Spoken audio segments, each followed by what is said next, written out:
Бокс рейлингті қалай тез қоюға болады, соның сіздерге лайфхагын көрсетейін.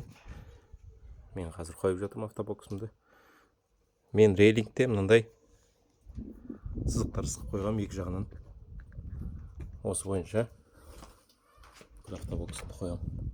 Енді рейлингін қоям. Бұл рейлингтер не үшін осы сызықпен қойылады? Өйткені автобокстың астында бізде өзінің креплениясы бар.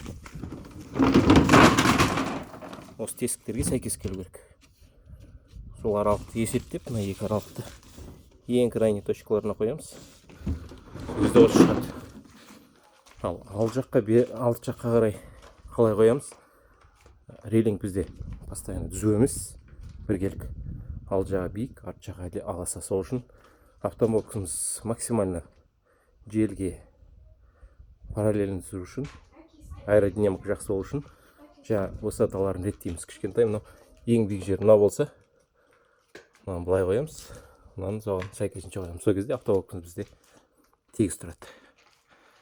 Әр жағында осындай меткаларым бар. Ашып, осымен сала беремін. Ал салуым где-то 10-15 минут уақыт алады.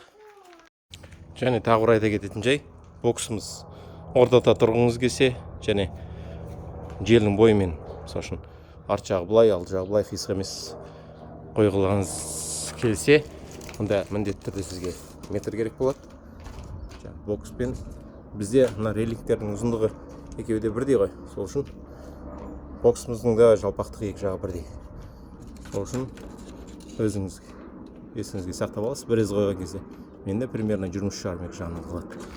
Алдынан, артынан және ар жағынан.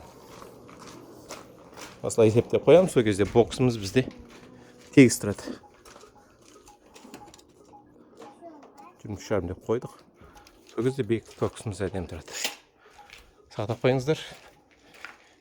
Бокс бар адамдарға жіберіп қойыңыздар.